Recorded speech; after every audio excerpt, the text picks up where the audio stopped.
para venir a Isabel, Buenos días, bienvenidos. Gracias. Y usted también, bienvenida.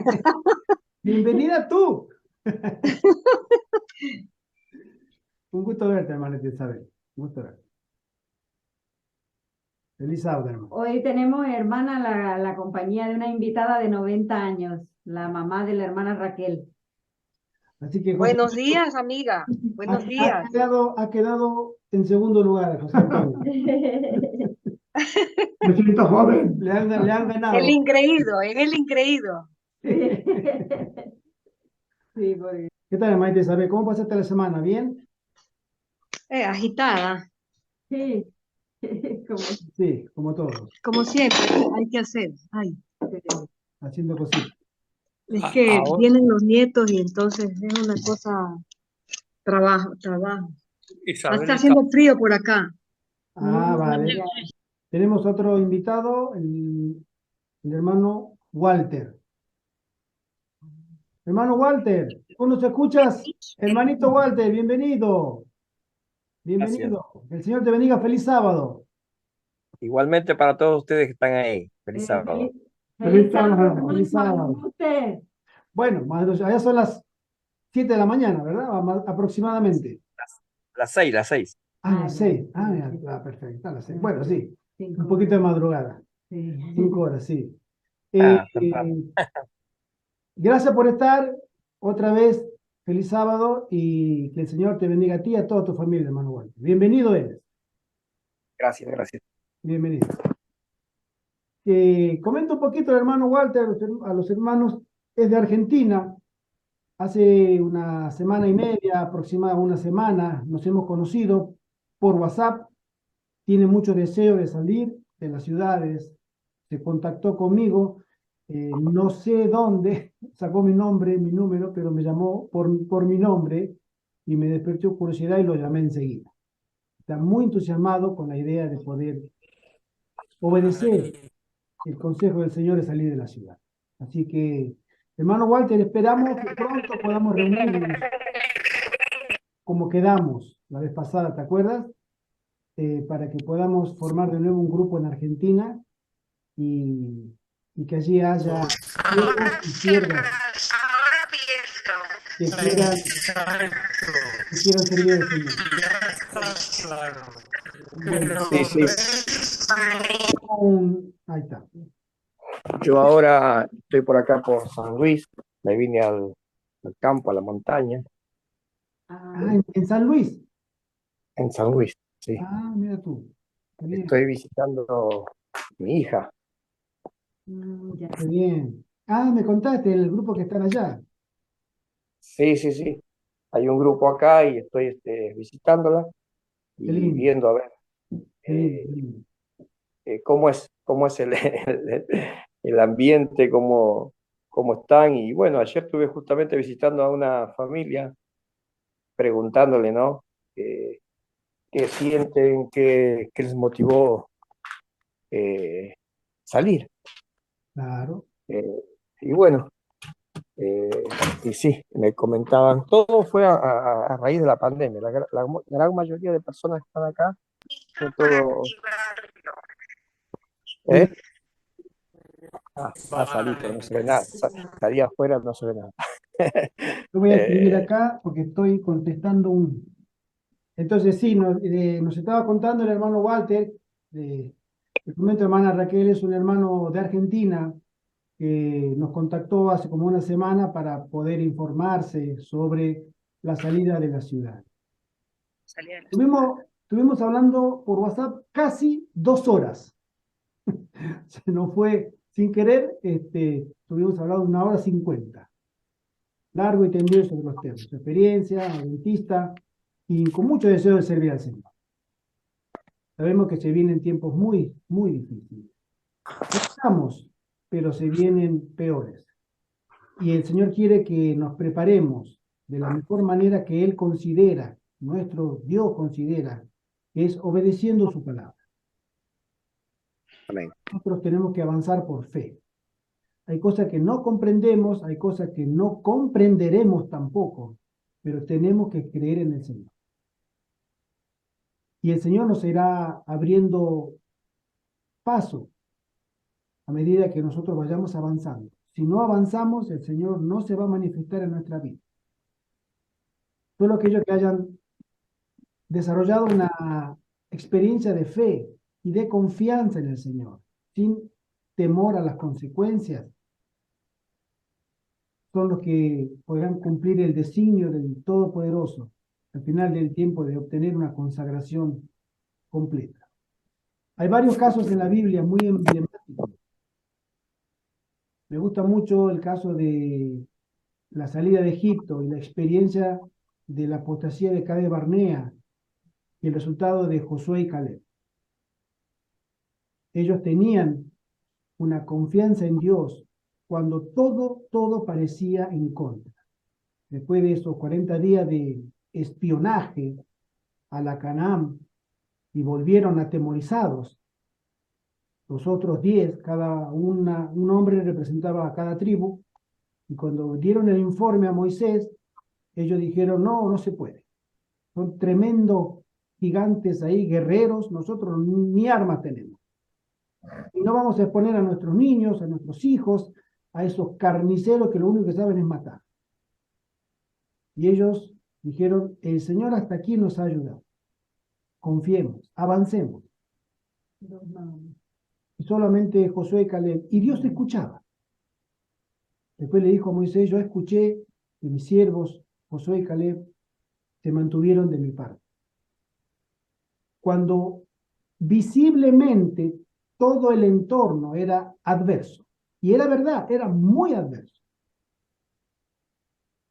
El Señor había preparado, ya nosotros sabemos, en Números se menciona, el Señor tenía su ejército para echar a los cananeos de la tierra, para cedérsela por promesa a la descendencia de Abraham. Tenía un ejército de abejas, abejorros, pican duro. Eso, cuando una abeja te pica, lo único que tú sabes y quieres hacer es salir corriendo. Pero no confiaron en Dios. Vamos a hacer una pequeña oración de introducción para la escuela sabática y también le damos la cordial bienvenida a nuestra hermanita Mercedes. Un saludo. Hermanita Buenos días, hermano. Buenos días. Feliz sábado. Feliz sábado. Feliz sábado. Que el Señor te bendiga. Igualmente. Inclinemos el rostro para orar y comenzar. Oremos. Nuestro buen Padre que estás en el cielo, en nombre de Jesús. Gracias, Padre, por este momento tan hermoso que nos da de poder reunirnos como tu iglesia para adorarte, Señor. Para reflexionar en las palabras de vida eterna que tú tienes para nosotros. Para unirnos en comunión por el Espíritu. Para fortalecernos, Señor, en nuestra fe. Amén. Gracias, Señor. Que tu Espíritu Santo se haga presente en cada corazón de los que estamos aquí y de los que oirán también este mensaje. En el nombre de Jesús. Amén. Amén. Quiero conectar este con altavoz. Entonces decía, mis hermanos, que ese ejemplo, tenemos otros varios, tenemos el ejemplo de Moisés, el ejemplo de Elías, ya sabemos, el ejemplo de Enoch, el ejemplo de Noé, pero son muchos ejemplos válidos cuando el tiempo es adverso. Y como decimos, esa costumbre expresiva muy común, cuando se viene la tormenta y vemos que el cielo está encapotado y comienzan a arreciar vientos y sabemos que va a venir lluvia o granizo y nosotros nos encontramos fuera de casa o nos encontramos en la intemperie y quizás empezamos a tener miedo. Espiritualmente también nos sucede lo mismo. Podemos tener un entorno muy difícil, pero el Señor está detrás de todo eso, observándonos. La experiencia de Josué y Caleb, el Señor estaba mirando y estaba escuchando a todos. La proporción era 10-2 o 5-1 con respecto a la incredulidad. de los que salieron a hacer esa campaña de espionaje, pero era de 1,5 millones aproximadamente a 2. Y sin embargo, el Señor lo tuvo en cuenta a Josué y a Caleb, porque creyeron que el Señor podía obrar, podía seguir obrando milagros, porque hasta ese momento Dios lo había protegido completamente, lo había sustentado.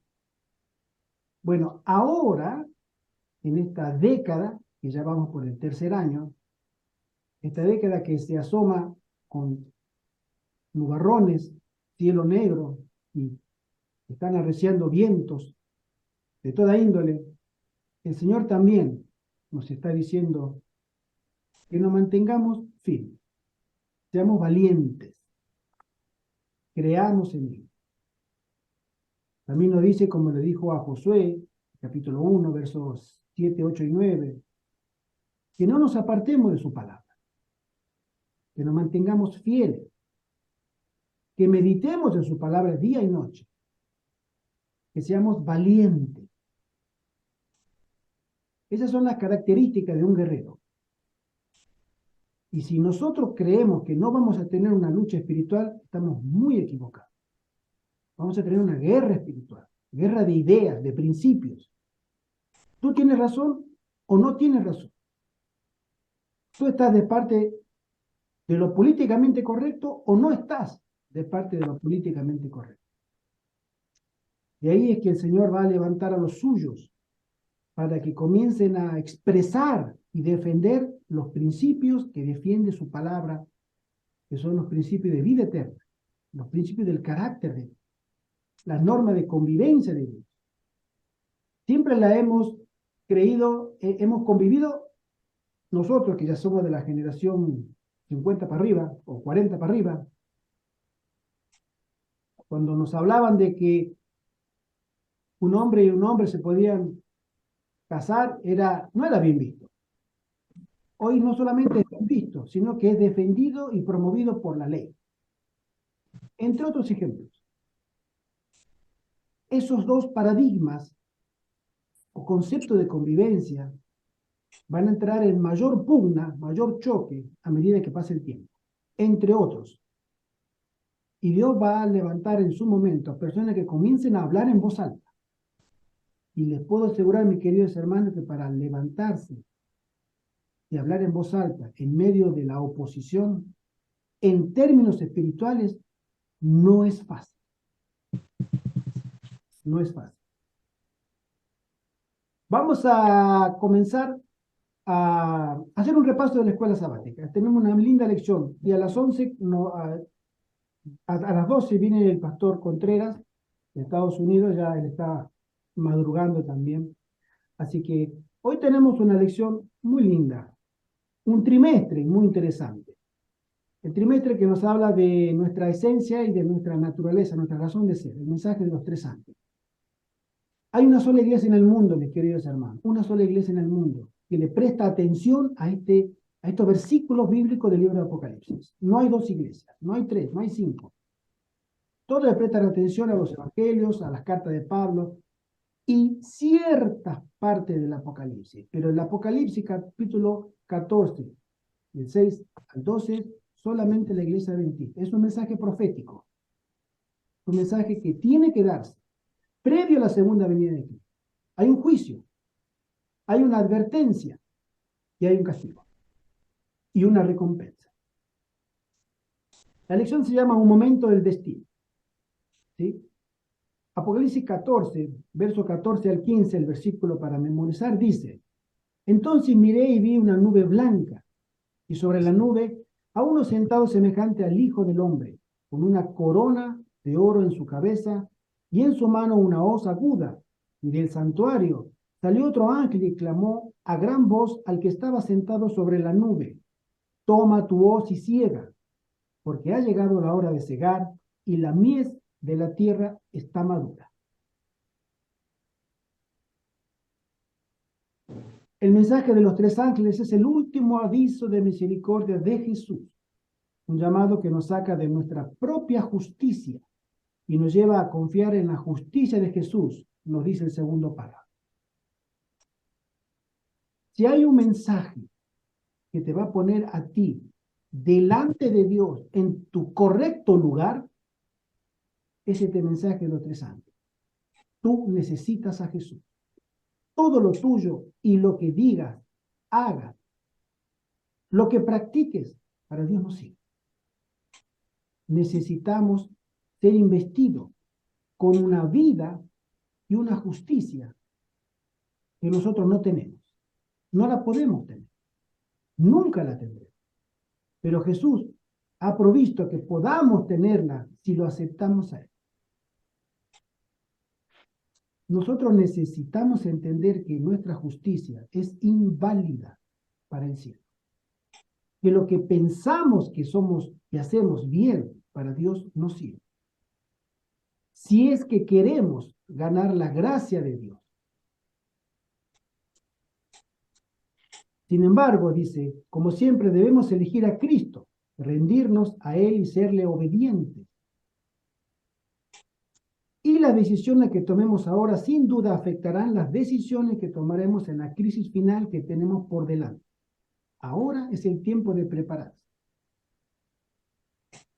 Hace un rato comentábamos con mi esposa y el hermano José Antonio sobre la veracidad de las palabras de Jesús que decía que la maldad del mundo enfriará el corazón de muchos hijos de Dios.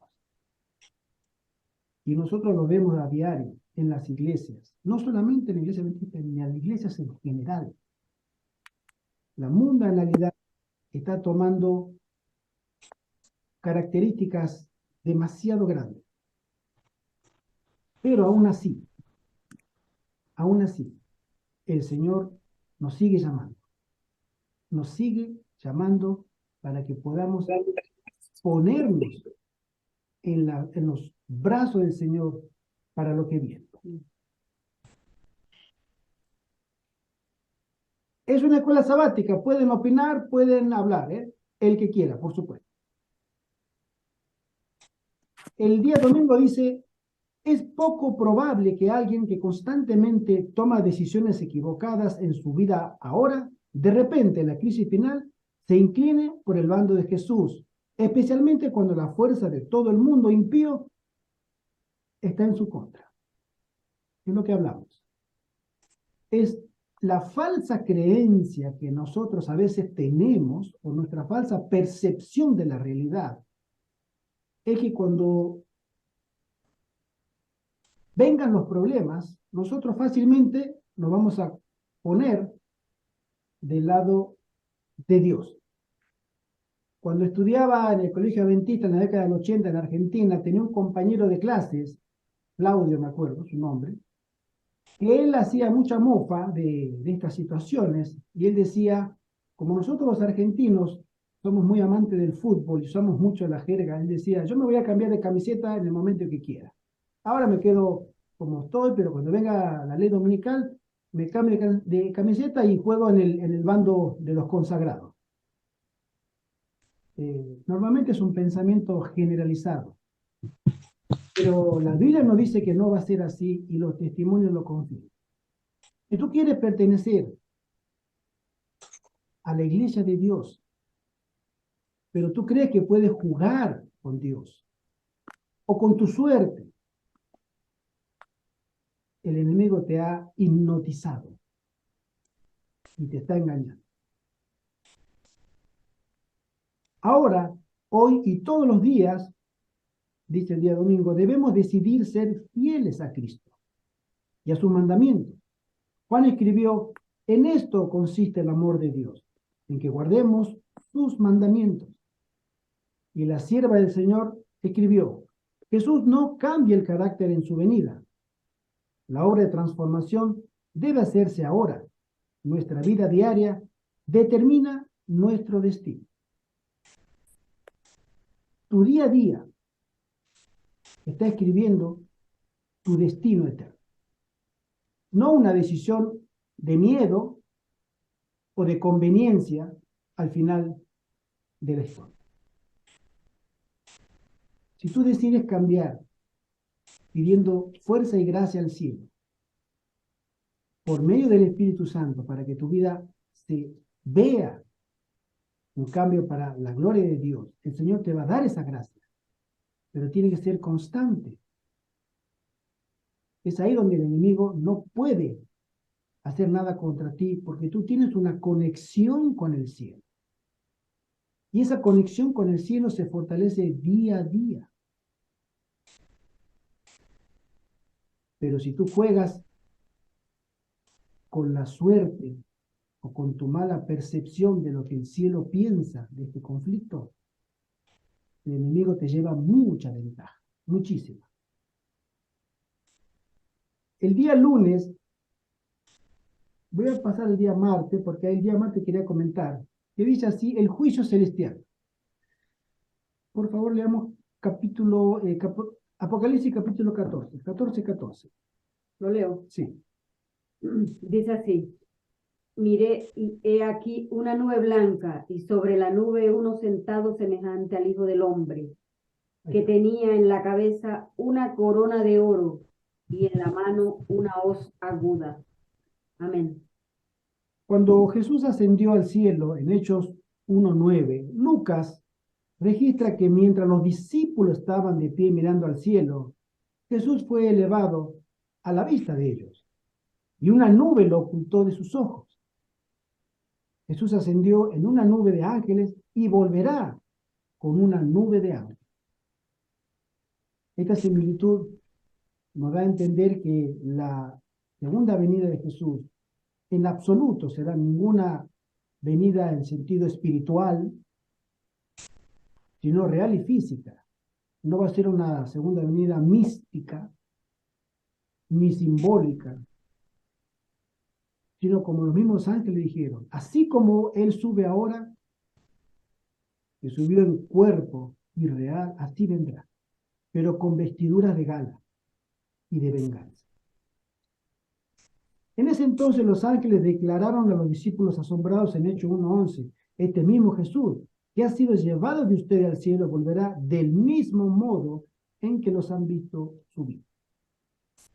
Daniel 7, el libro de Daniel, cuando habla del juicio, ve el trono celestial con miles de millares y millones de seres celestiales y angelicales reunidos alrededor del trono. Se inicia un juicio y los libros, los registros tuyos, mi hermano, mi hermana, mi registro, los de ellos, están en el cielo. Todo. Todos nuestros actos, pensamientos están allá.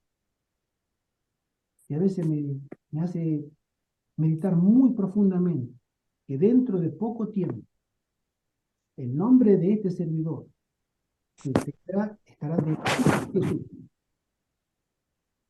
Delante de Jesús. Y esa será una única vez. No pasará 2 veces, ni 3 veces. Una sola vez. Y después el siguiente. Y después el siguiente. Y si en ese momento no tengo hechas las paces, mi vida no está en armonía con Dios, ese momento será terrible. Nosotros no conocemos ese día, pero sí sabemos por inferencia que estará cerca cuando se promulgue o para promulgarse esa llamada ley dominical, porque comenzará el juicio de los vivos. Ya estará terminando o habrá terminado el juicio de los muertos y comenzará el juicio por los pastores primero, después por los que tengan cargo y responsabilidad y después por todos los adventistas. Es muy importante que meditemos en ese momento.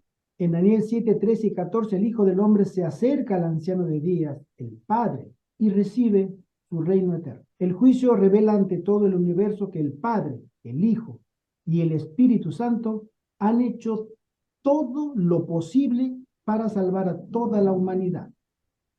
Este juicio vindica no solo a los santos, sino al mismo carácter de Dios contra las acusaciones falsas de Satanás. Si hay algo en que hoy el mundo está acusando a los cristianos es que somos retrógradas. Nos hemos quedado en la historia. Somos personas intolerantes. Somos personas que no respetamos la diversidad. Somos personas que no estamos a la altura de la convivencia en cual ahora se están erigiendo los pilares de la sociedad o los paradigmas que la sociedad va a tener. Nosotros los cristianos, especialmente los cristianos fundamentalistas, porque hay otro tipo de cristianos que no molestan, ya fueron absorbidos por la creencia popular. Pero hay cristianos que se han mantenido, se mantienen y se mantendrán fieles de parte de Dios. Son esos cristianos lo que a Satanás les irrita tenerlos viviendo en este mundo. Y esos cristianos son acusados hoy que no pueden estar ni siquiera hablando en público, porque ellos generan el discurso de odio. Fíjate tú, yo digo en mi caso personal, yo creo que una mamá y un papá son los fundamentos de una familia. Amén. Amén. Y esta gente me dice, tú odias a la gente con ese discurso. Tú odias a los demás. Tú no tienes que hablar, hay que censurarlo. Si yo digo, el Señor nos dice que debemos amar a nuestro prójimo, proteger a nuestros hijos. Me opongo a que sea reeducado en perversiones sexuales. Cállenlo. Esa persona odia la diversidad. Ese es el discurso que nosotros estamos escuchando hoy. Tú dices eso. Si yo digo, creo que mi cuerpo me pertenece a mí y soy responsable de mi salud. Entonces no quiero que me pongan la que ya conocemos. Me opongo. Discurso de odio. Contraviene las medidas de sanidad públicas mundiales. No puede hablar. A mí ya me han censurado varios videos en la plataforma muy conocida que todos sabemos. Y el último que hemos tenido también, que lo pude poner en otras plataformas. ¿Por qué? Porque tengo un discurso de odio. Nosotros, los adventistas, estamos siendo catalogados los cristianos que se atienen a la palabra de Dios. Igual los más peligrosos que los terroristas árabes, que se cablean y explotan y se llevan a unos cuantos. Hasta el mismo representante, entre comillas, del Cristo cósmico, no de la Biblia, en la tierra, nos dice que nosotros no tenemos la autoridad para hablar de la Biblia si contradecimos lo que él dice. Todos esos valores, llamémosles judeo-cristianos, que nuestra civilización occidental se ha levantado hasta el día de hoy, están siendo demolidos para erigir otras columnas que sostendrán a la sociedad en lo que queda de esta década y siguiente, si es que llegamos a la siguiente década. Pero Dios tiene que intervenir, y Dios va a intervenir en un determinado momento para hacernos entender que con Dios no se juega. La misericordia de Dios tiene un límite. El límite de la misericordia de Dios, la Biblia, el Apocalipsis lo menciona, tiene dos características. Un límite de sellados y un límite de mártires. Cuando se llegue a esos dos números, que el cielo sabe que no se ha llegado todavía, pero se va a llegar pronto, el límite de Dios con el mundo o la conexión de misericordia de Dios con el mundo se habrá acabado. entonces comenzará una obra extraña, como menciona el capítulo que nosotros vimos de Apocalipsis 14, que viene con vestidura de juicio como con una hoz para cosechar, ya sea el trigo o ya sea las uvas, porque ya no hay más nada que hacer. Si seguimos en el tercer párrafo del día miércoles, leemos y dice así: repetidas veces Jesús utiliza ilustraciones de la agricultura en el Nuevo Testamento. En más de una ocasión usa el simbolismo de una cosecha madura para ilustrar el crecimiento de la semilla del Evangelio en la vida de su pueblo. Palabra de vida del gran maestro, la hermana White, dice lo siguiente: la germinación de la semilla representa el comienzo de la vida espiritual y el desarrollo de la planta es una bella figura del crecimiento cristiano. Así como en la naturaleza, así en la gracia, no puede haber vida sin crecimiento. Mira, mi hermano, si tú crees que el crecimiento tuyo es porque tú tienes una asistencia perfecta a la iglesia, la Biblia no te respalda. La Biblia no te respalda. Si tú crees que eres bueno, nunca te han metido preso o presa, tú llevas una vida ejemplar, socialmente hablando, tú no tienes vicios del tabaco, alcohol, droga, etcétera, etcétera. Llevas una vida tranquila con los vecinos, con tu familia. ¿Y tú crees que eso es suficiente para que tengas la bendición de Dios y ser contado con los justos? La Biblia no te respalda. La Biblia a nosotros nos dice que necesitamos más que eso. Los fariseos, los saduceos, en la época de Jesús, eran mucho mejores que nosotros. Y eran tan santos a la vista del pueblo, que a veces el pueblo no levantaba la vista para mirarle a los ojos al sumo sacerdote, porque lo consideraban tan especial. Y Jesús le dice: ustedes son sepulcros blanqueados. Nunca, personalmente, nunca me ha tocado abrir un sepulcro con lo que hay adentro, con cadáveres, o lo que queda de un cadáver. Pero sí me ha tocado ir varias veces al cementerio y mirar sepulcros muy bonitos, mármol, flores, limpios, y unos mausoleos tremendos, hermosos. Y uno dice: wow, qué bonito. Y miraba a veces fotos de hombres o mujeres que eran relativamente jóvenes, a veces niños, a veces adolescentes, por fuera hermosos. Esa era la figura que usó Jesús. Así son ustedes, por fuera hermosos. Pero nosotros necesitamos que por dentro que seamos limpios. Esa es una obra que solamente el cielo tiene la capacidad de realizar en el corazón humano, por medio del Espíritu Santo, para llevarnos a los pies de Cristo. Así como en la naturaleza, dice la hermana White, así en la gracia, no puede haber vida sin crecimiento. La planta debe crecer o morir. Así como su crecimiento es silencioso e imperceptible, pero continuo, así es el desarrollo de la vida cristiana. En cada etapa de desarrollo nuestra vida puede ser perfecta. Aún más, si se cumple el propósito de Dios para nosotros, habrá un progreso continuo. La santificación es la obra de toda una vida. A medida que se multipliquen nuestras oportunidades, se ampliará nuestra experiencia y se incrementará nuestro conocimiento.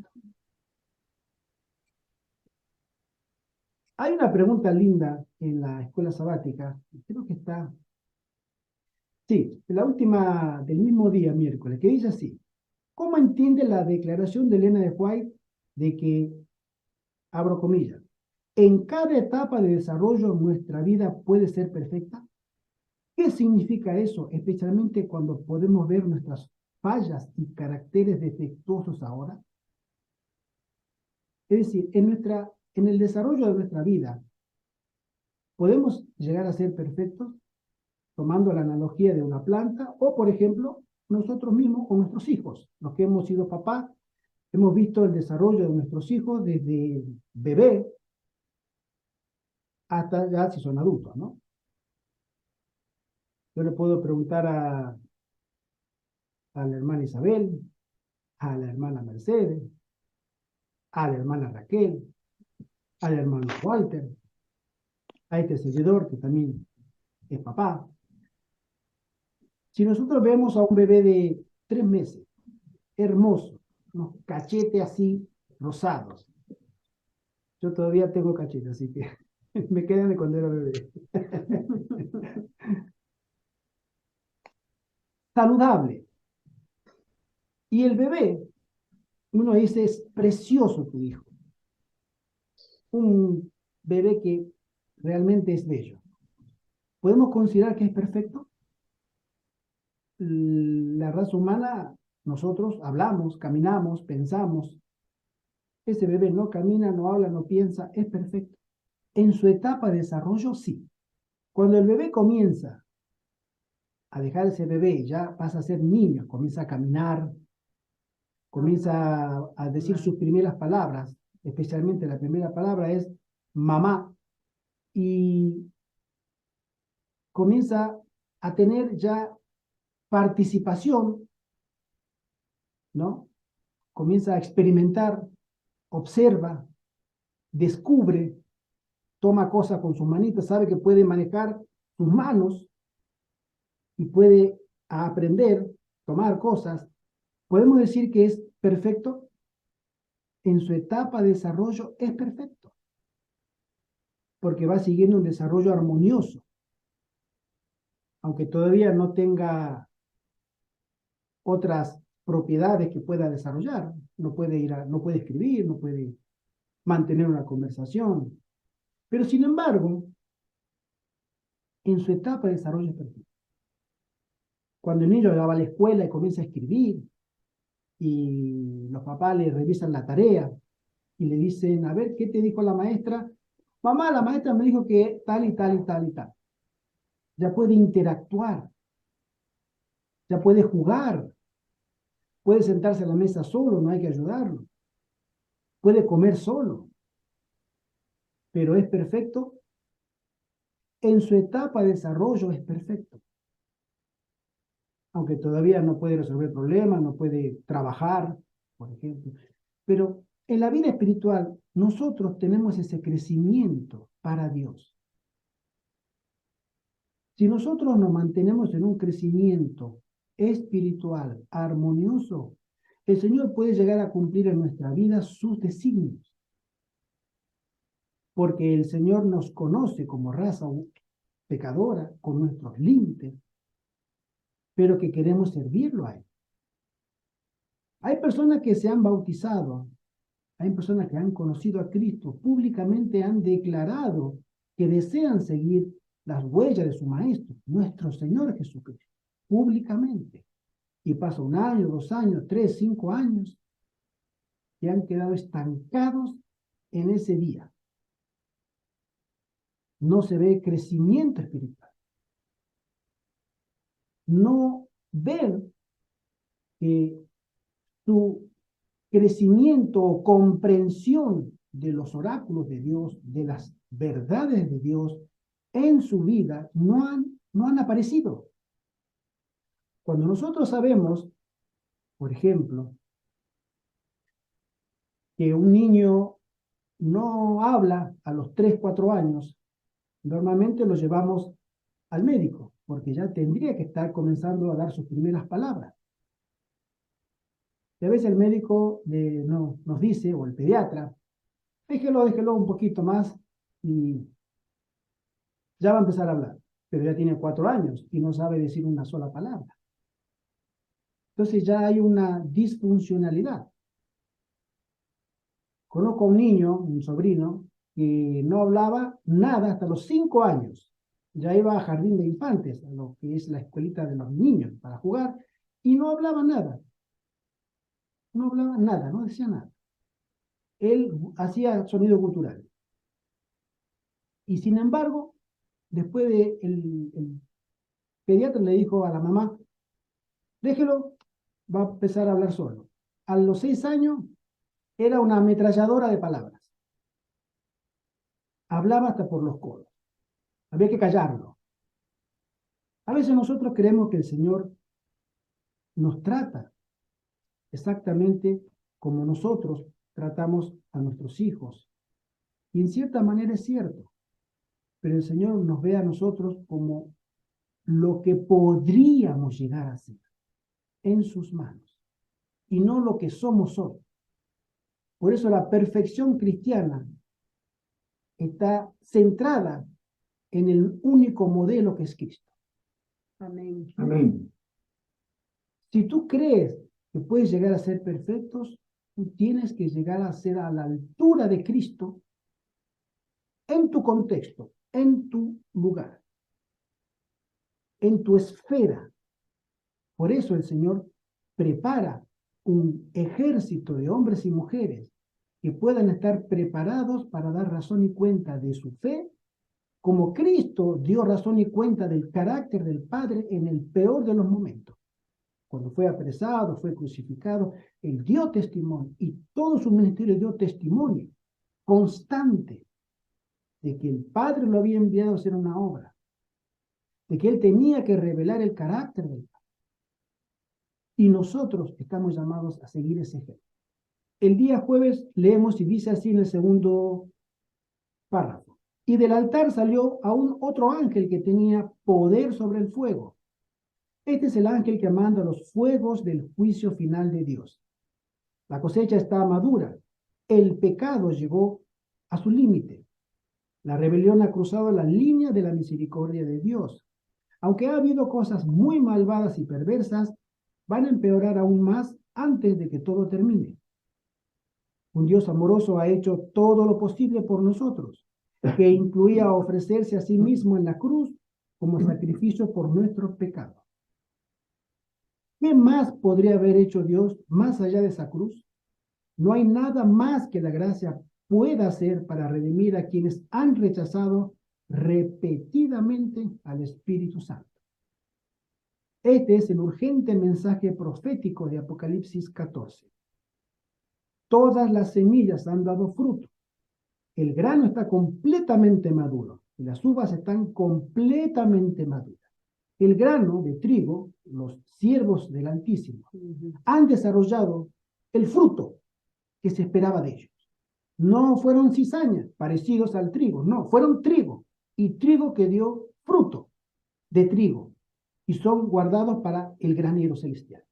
Pero también las uvas, que simbolizan a los impíos, han dado su fruto, han demostrado su carácter, han revelado que ellos se inclinan ante el enemigo de las almas y lo adoran a él, lo han elegido a él como líder de sus vidas, lo han defendido a él, han defendido sus posturas, sus opiniones, su estilo de vida y su carácter, y han madurado.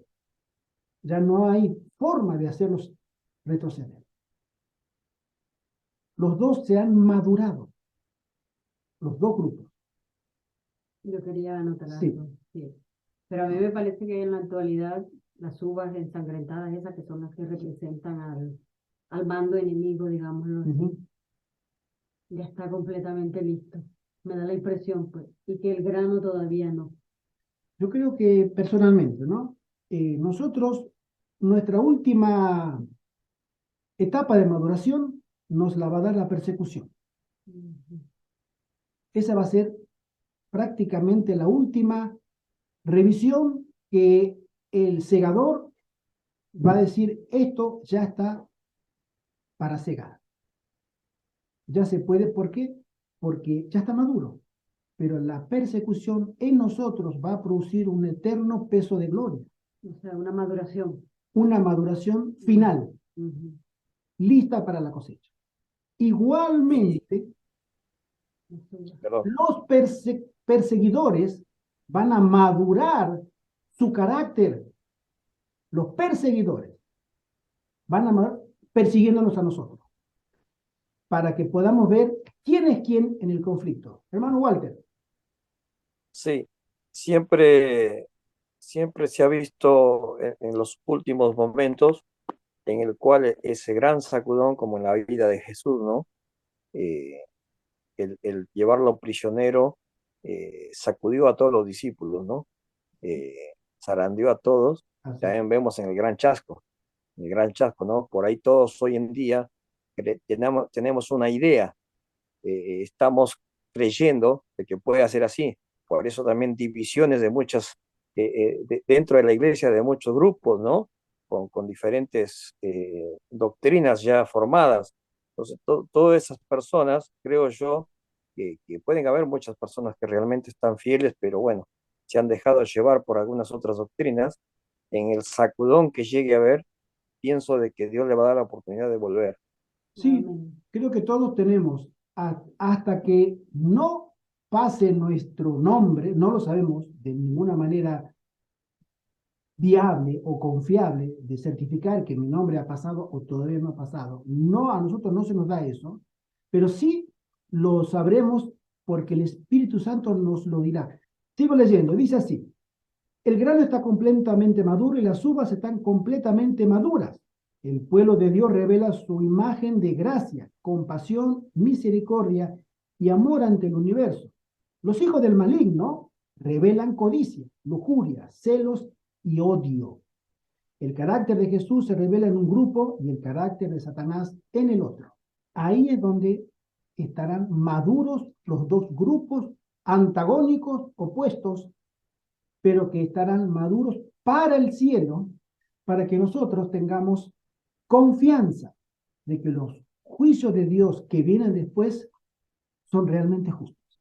Mira, si a veces nosotros creemos que la gracia se nos va a terminar o se nos termina cuando morimos, y que es cierto, sí, para el que se murió se le terminó la gracia, pero a nosotros se nos va a terminar estando vivos, y para muchos esa gracia está a punto de acabársele por su continua rebeldía.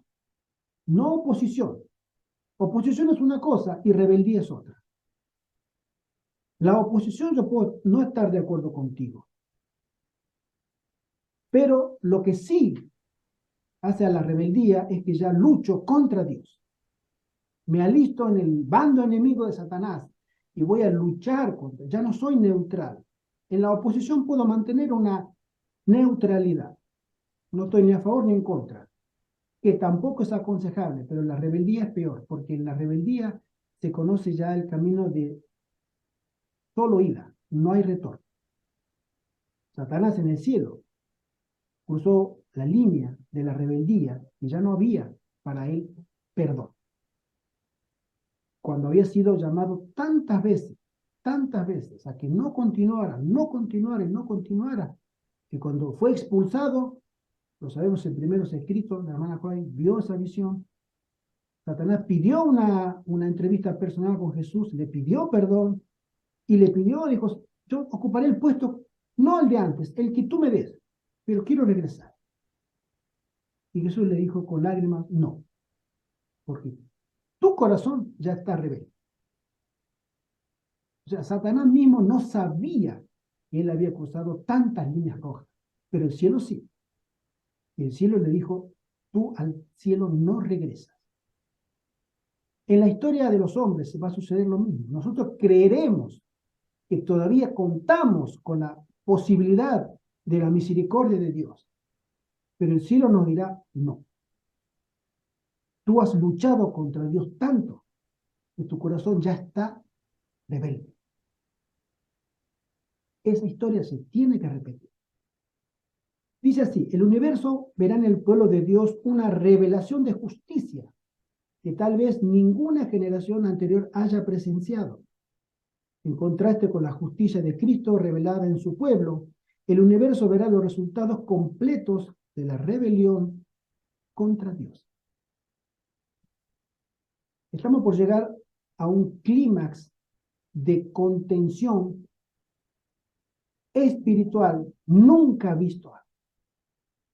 Y creo también no se vio ni siquiera en la época de Noé, cuando toda una generación se puso del lado del enemigo. Toda una generación de todo el mundo. Ahora estamos llegando a eso y más se llegará. Porque esta vez la tierra será destruida no con agua, sino con los juicios finales de Dios.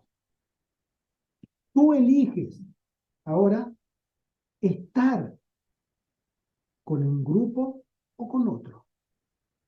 Pronto a nosotros, que somos los primeros que hemos recibido mayor luz, mayor conocimiento de todo esto, se nos pedirá cuentas antes que a los demás. Por eso somos tan bendecidos, pero también tan responsables ante Dios. Porque Dios nos preguntará, ¿qué hiciste con todo ese conocimiento que tuviste? ¿Le predicaste a los tuyos tanto que tú sabías de todo el conocimiento escatológico y de las profecías que tú sabías? ¿Le predicaste a alguien? ¿Le avisaste a alguien? ¿A tu familia supo por ti de todo lo que viene?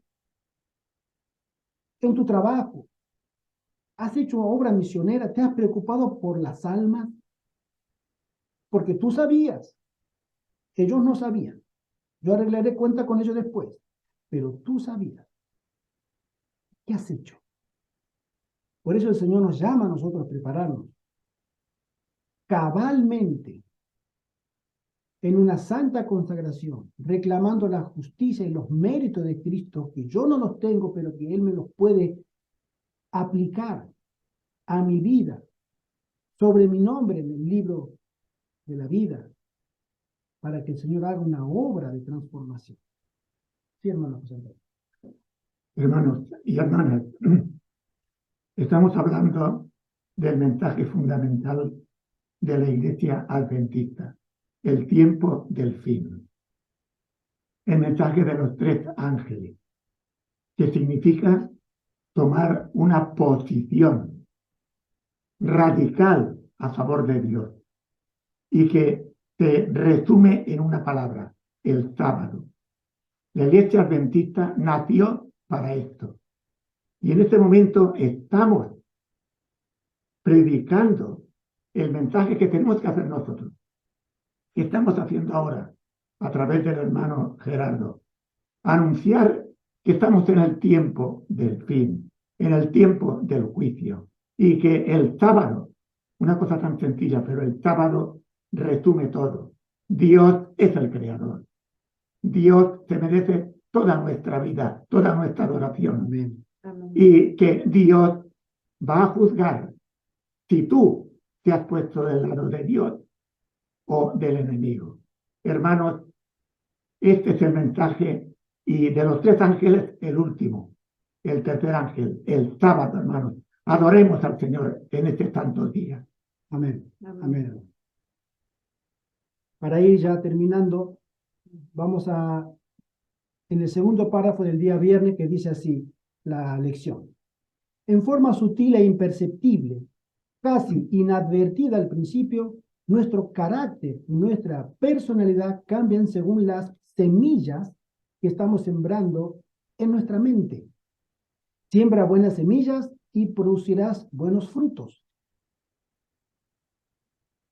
Siembra las malas semillas de este mundo y producirás el fruto de este mundo en tu carácter. Si sembramos indiferencia hacia Dios y hacia los valores y las prioridades espirituales, cosechamos el fruto de la indiferencia, apatía, complacencia espiritual y frustración en nuestra vida espiritual. Por eso quienes piensan, bueno, yo sé que un día vendrá la persecución final, la marca de la bestia y así sucesivamente, pero cuando llegue, entonces ordenaré mi vida. Están eligiendo un camino muy peligroso. Dios nos llama ahora, en este momento, a entregar nuestra vida a Él.